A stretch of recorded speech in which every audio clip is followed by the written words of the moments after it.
views expressed on this program are those of the hosts, guests, and callers, and are not necessarily those of this station, its management, or other advertisers. You're listening to Transformation Talk Radio.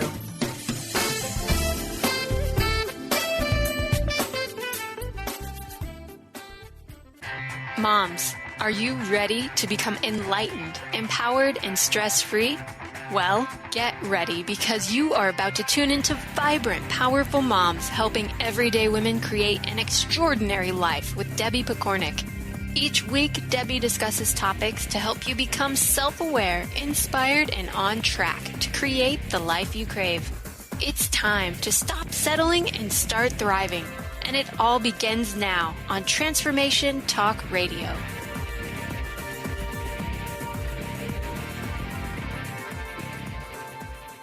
Welcome to the show. This is Debbie Pokornik, host of Vibrant, Powerful Moms, a podcast focused on helping you realign with your vibrant, powerful self so that you can fully enjoy the life you've come here to live.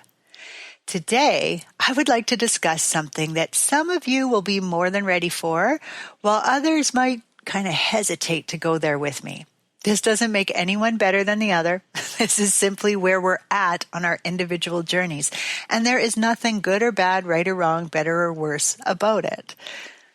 My hope is that if this conversation is new to you, you'll hear it with an open mind before deciding how you might or might not integrate it into your life.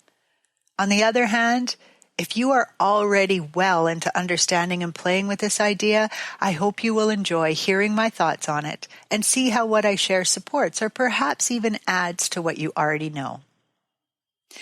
So now that I've got your curiosity flowing and wondering what this exciting topic is, I hope you're not disappointed to learn that today we are looking at the difference between your ego and your higher self. Specifically, I'd like to share why you need to know about these two different parts of who you are, how they might influence your behavior, and how you can get them working like the team they're meant to be. This is an important topic to be aware of because left unchecked, your ego will try to run things, which is a problem because it's actually better equipped to ruin things than to run them when working on its own.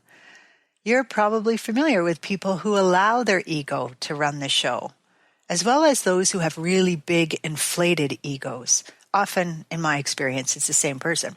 But anyway, these people are hard to be around because they're constantly trying to build themselves up at the expense of other people. They take credit for things that don't belong to them. They refuse to take responsibility for their mistakes, and they really don't care who they step on to get where they're going. They believe the world owes them something, and they are determined to collect. They tend to buy into scarcity thinking, the idea that there's not enough to go around. So they're afraid that if someone else excels in life, there's going to be less for them. Thankfully, most people aren't egomaniacs. They have enough social awareness and empathy for others to recognize that living as if the world revolves around them and them alone can result in a very lonely existence.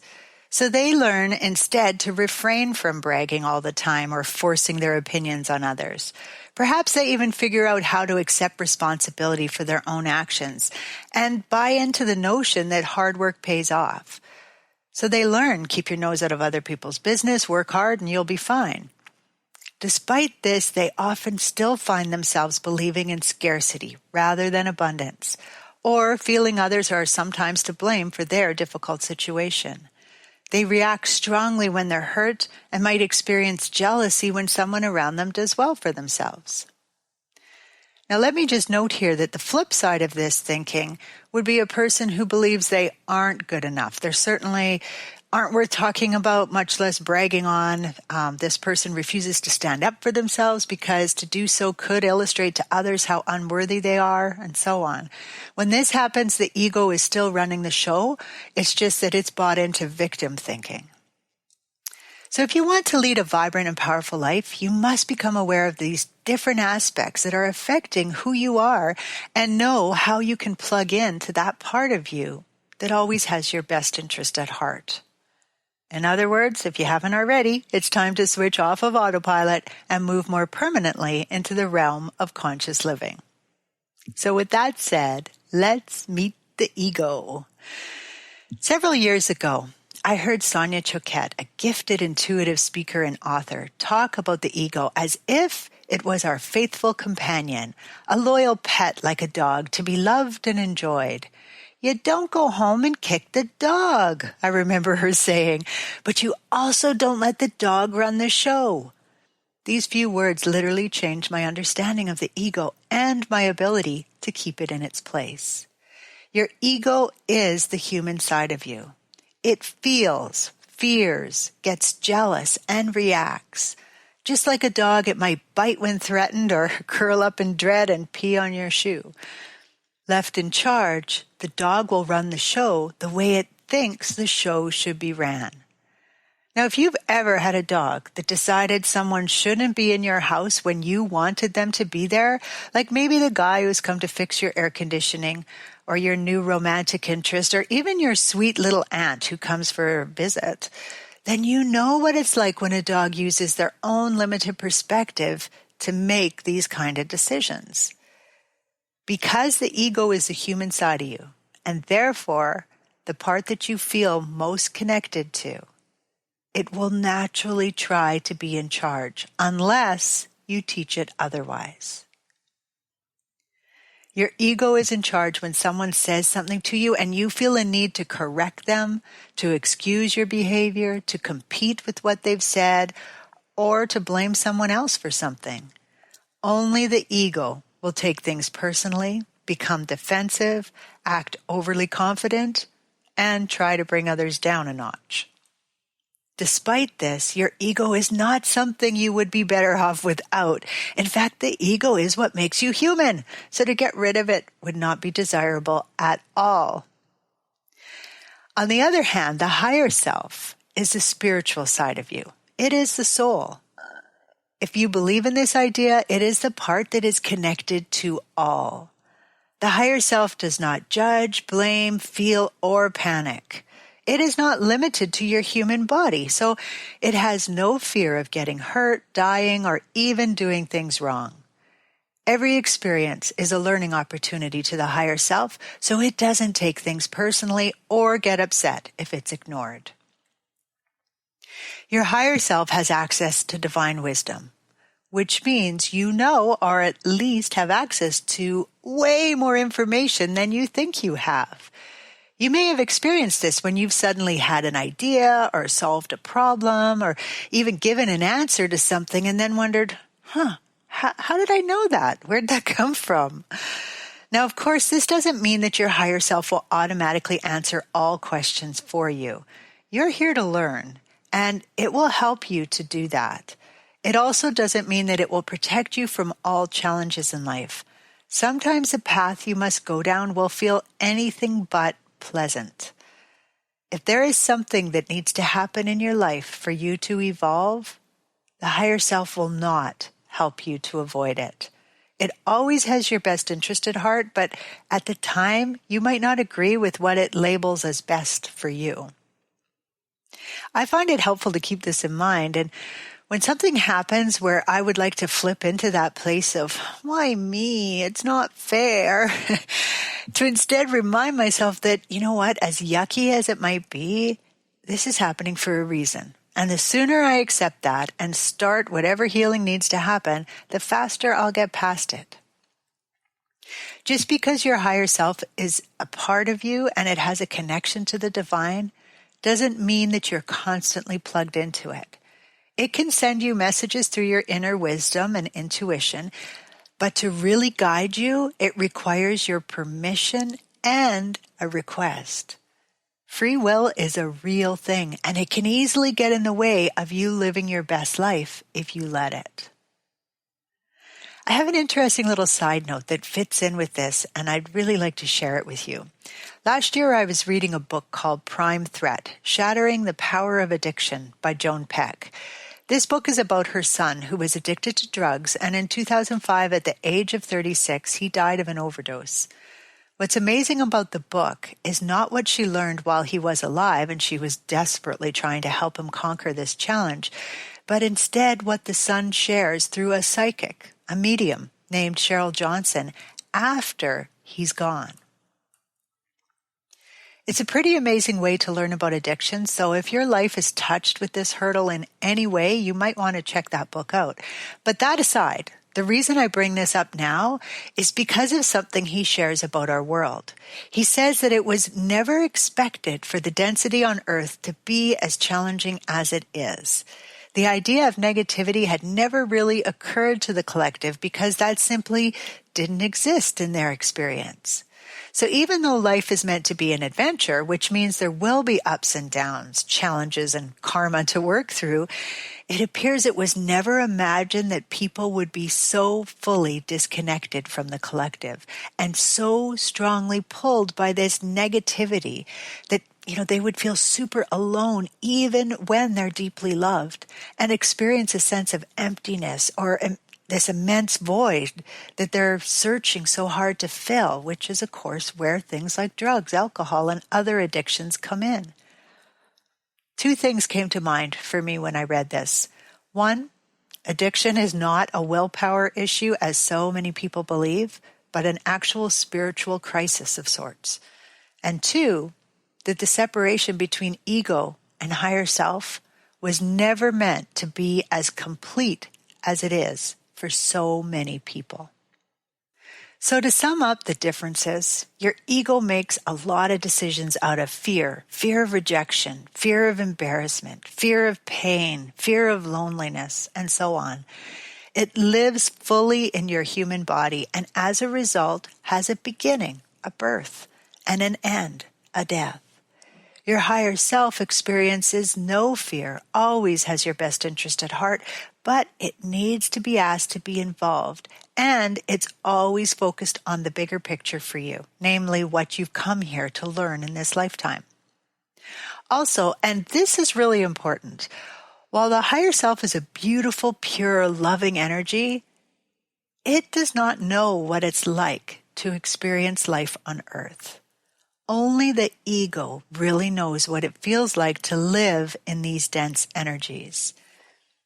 I remember one of my clients back when I was working as a counselor at a women's shelter telling me that her husband was so heavenly focused that he was no earthly good. I think these wise words fit into what I'm sharing with you today. To live a balanced life, you need to learn how to get your ego and your higher self working together. Choosing one or the other to do everything will not help you live a full and satisfying life. So keep this in mind as you work your way through this part of your awakening. How do you connect with your higher self? Well, as I already mentioned, the ego will naturally try to be in charge if it thinks it's the only option.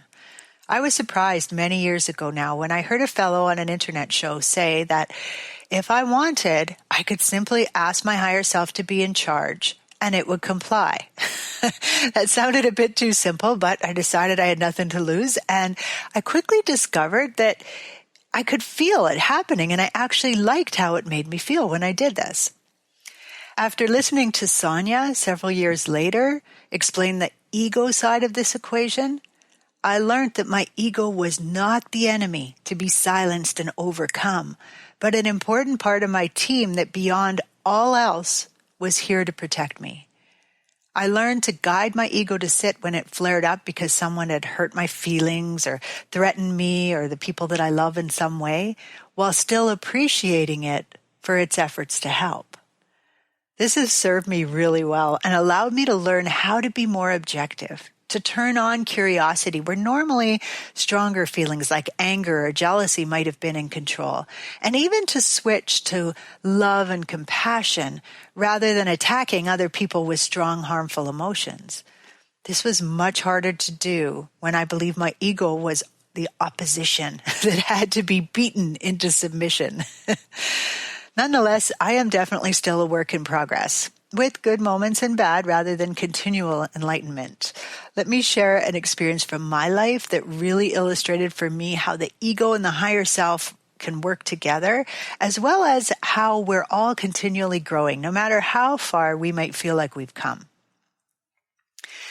Not too long ago, I had a close friend surrender to depression and take her own life. I was devastated. As you can imagine, the pain, confusion, hurt, denial, they were all pretty intense. Then anger flared up. I was disappointed in the system for not being able to help her. I was frustrated with the people who I believed weren't as supportive as they could have been with her. I was hurt that she had left me without so much as a goodbye. And I was shocked that she had left the way she did. There was so much going on for me. I allowed myself to process some of these feelings, but the moment my ego shifted into a negative zone where I started blaming or wanting to strike out at others or holding a pity party, I recognized it for what it was, and I would immediately ask my higher self to take over. As soon as I did this, I felt myself shift to that familiar place of calm acceptance. I was able to carry on with my work, talk to other people about what had happened, and send love and light to others who were grieving her loss. I processed a lot of feelings and shed many tears in that time, but every time my ego jumped into anger, hurt, or blame, I'd pull myself out. Now, on the day of her celebration of life, I was in the shower. I was thinking about my friend, feeling the loss, and truth be told, kind of dreading the upcoming service, when all of a sudden anger just surged through me. It was so intense it took my breath away. While I was experiencing it, though, the objective part of my mind, which is now well trained to sit there and watch what's going on, had this thought: wow, I really have to work hard to keep my higher self in charge. This is kind of strange for me. Suddenly my inner wisdom piped up loud and clear, and I had this knowing. Grief and loss are human feelings. Your ego is the human side of you. The only way you can process these very important feelings is to allow yourself to be in ego. So it was actually my higher self that kept guiding me back to ego. Now, this might sound obvious to some and a bit too much for others, but for me it was a huge aha moment. Of course my higher self didn't need to grieve. To it, life has no beginning and end. Death is nothing but a transition. But my ego very clearly needed time to feel and to work through each feeling as it came up. Although I still miss my friend dearly, this experience turned out to be a huge gift as well.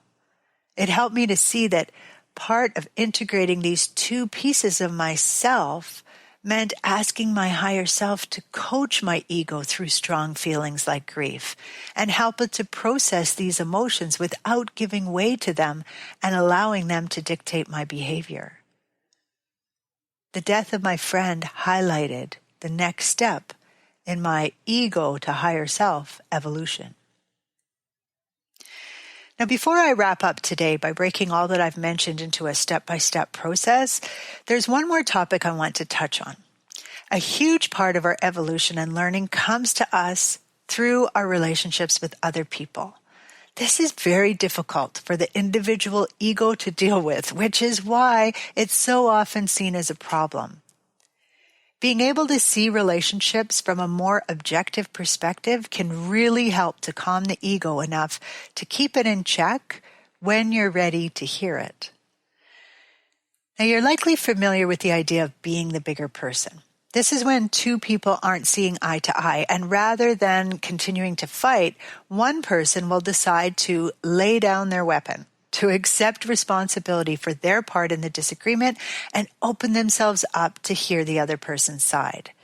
This is a tool we often teach as a way to help people understand that emotions feed off one another. So if you continue to battle, the only way out is for one side to be severely injured.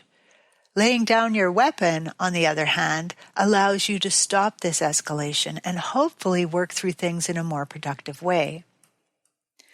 The late Dr. Stephen Covey referred to this idea in 3 of his 7 habits of highly successful people. His part on seek first to understand before you are understood, think win-win, and synergize. Your relationships with other people are critical to your success in this lifetime. Some people are in your life to push you to grow in very specific ways. Others are connected to you so that they can mirror things about you that are holding you back, like maybe a pattern, a wound, a limited belief, things like that. And still others are in your life to help you work through karma that you're carrying around. They have agreed to help you in this lifetime, and you in turn have agreed to help them. Now, it's not important that you identify what your connection with them has been set up to teach you, but instead that you accept them despite the pain they might be causing you. To do this, you will have to be the bigger person quite a bit. This means asking your higher self to be in charge so that you can remain open to the learning and put your energy into evolving through what that person has come here to help you discover. Sounds easy peasy, right? Not really. Just remembering to ask your ego to sit and using positive communication when you're hurting or when someone's pushing your buttons. That's a huge undertaking all on its own. Never mind all those other stressors in your life that you're dealing with at any given moment.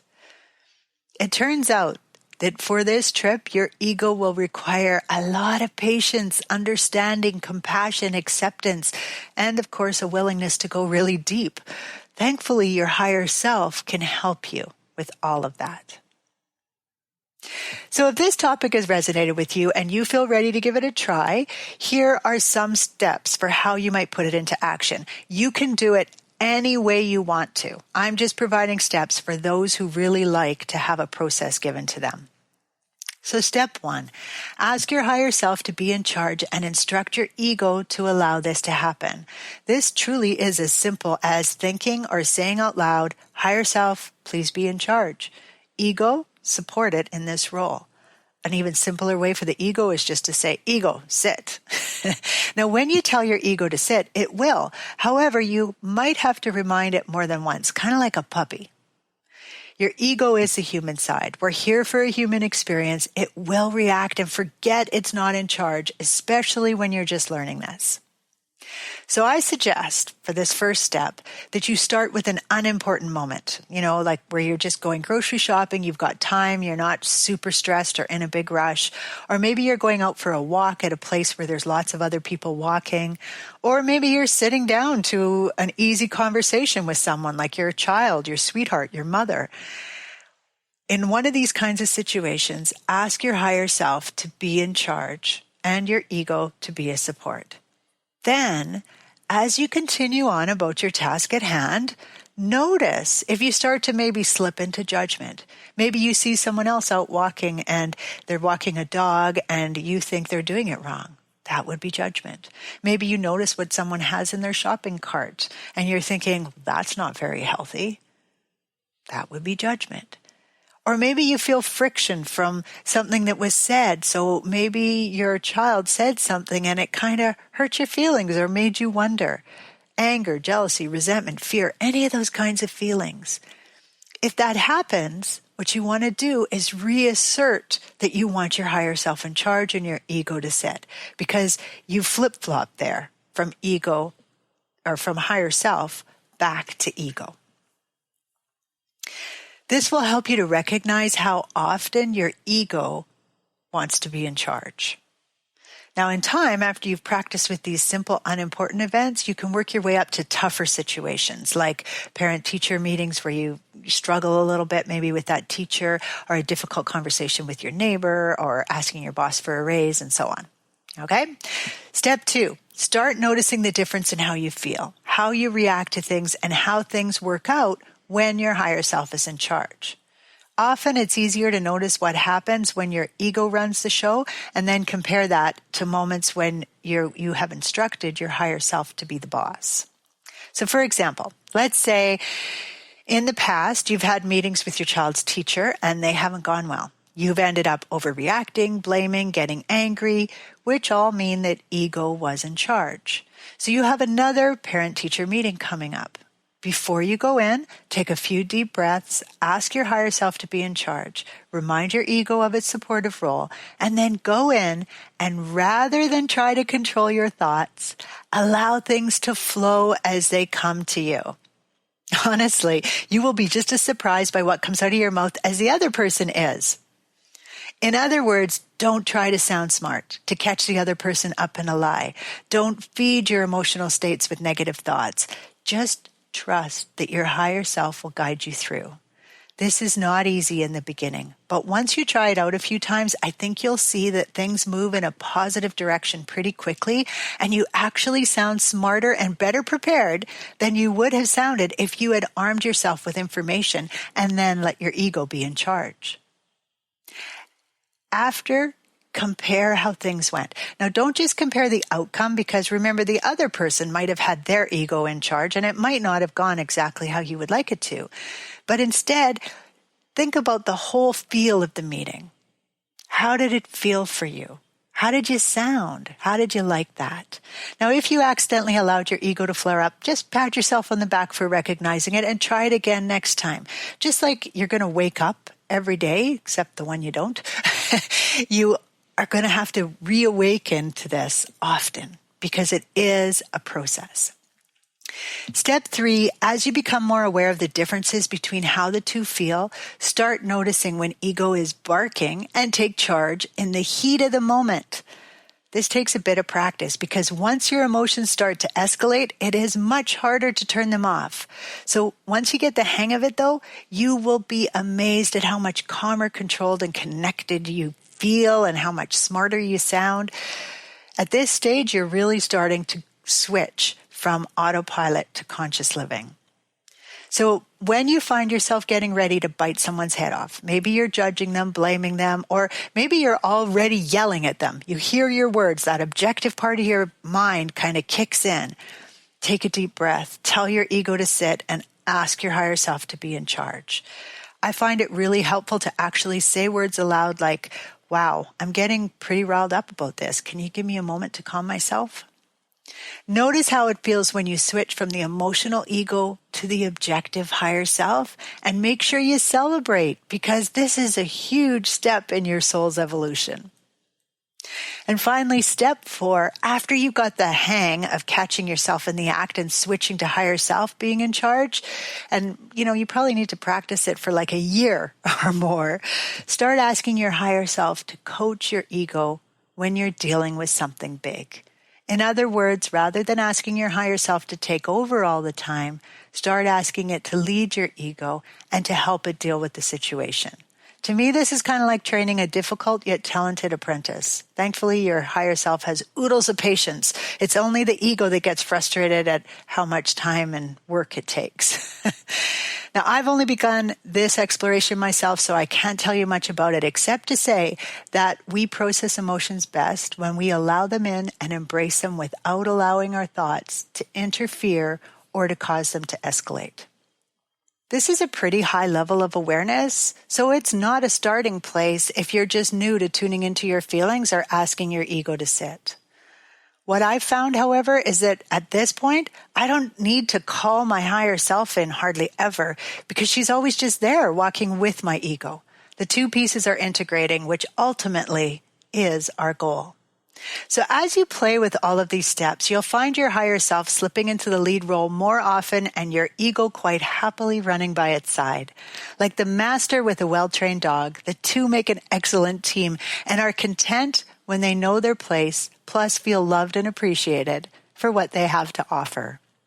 With much respect for you and the journey you are on, this is Debbie Pokornik, wishing you a vibrant and powerful day. You've been listening to Vibrant, Powerful Moms with host Debbie Pokornik. If you've enjoyed this show, please give us a shout out and leave us a positive review. To find out more about Debbie and her sisterhood of Vibrant, Powerful Moms, visit empoweringenergy.com. That's empowering with letters NRG.com.